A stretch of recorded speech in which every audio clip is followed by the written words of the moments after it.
চট্টগ্রামে জুলাই গণঅভ্যুত্থানে পুলিশের ছোড়া ৩টি গুলি লেগে গুরুতর আহত হন বাক প্রতিবন্ধী রমজান আলী রহমান।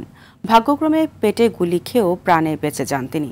তীব্র যন্ত্রণায় এরই মধ্যে হারিয়েছেন চলাফেরার সক্ষমতা। পড়াশোনার আগ্রহ থাকলেও যেতে পারছেন না মাদ্রাসায়।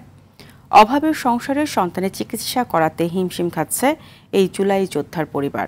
চট্টগ্রাম থেকে সাইফুল মাহমুদের পাঠানো তথ্যচিত্রে বিস্তারিত জানাচ্ছেন আব্দুল হামিদ। ২০২৪ সালের ১৮ জুলাই বৈষম্য বিরোধী আন্দোলনে উত্তপ্ত বন্দর নগরী চট্টগ্রাম জেলার চাঁদগাঁও থানার সামনে আন্দোলনে অংশ নিয়ে পেটে গুলি লাগে রাউজানের ছেলে আরমানের। অস্ত্রোপচারের পর গুলি বের করা হলেও উন্নত চিকিৎসার অভাবে এখনো পুরোপুরি সুস্থ হননি তিনি। আরমান ও তার বড় ভাই দুজনই বাক প্রতিবন্ধী। বাবা না থাকায় মায়ের আয় করা ৬,০০০ টাকা বেতনে টেনে টুনে চলে তাদের সংসার। এমন অবস্থায় অসুস্থ সন্তানের চিকিৎসা চালাতে হিমশিম খাচ্ছেন তার মা। ৩টা গুলি লাগছে, 2টা বুলেট, একটা ছোটা গুলি, একটা পেটের মধ্যে লাগছে, আর একটা ডান পাশে রানে, আর একটা পেশাবের রাস্তায়।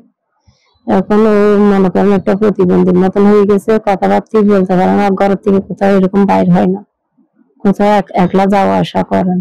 আরো কত টাকা লাগবে এটা তো বলতে পারতেছি না, এটা অপারেশনের পরে বলতে পারবে। যতক্ষণ বা সরকারি ইয়াতে থাকবে ততক্ষণ না সরকারে চালাবে ওষুধ খরচ। অসহায় পরিবারটির পাশে দাঁড়াতে সবাইকে এগিয়ে আসার আহ্বান এলাকাবাসীর। সরকারের যদি কোনো সুযোগ সুবিধা দেয় বা যখন বালানো হয় তখন যদি সরকার চায় ঠিক বর্তমান সরকার দিবে আসুন না কেন, যদি দয়া করে যদি এর একটু নজর দেয় তাহলে একটু ভালো হয়।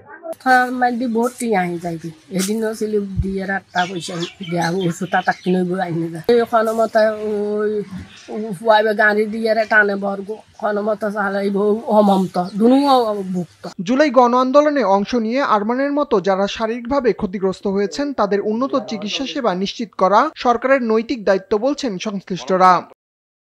আব্দুল হামিদ, RTV।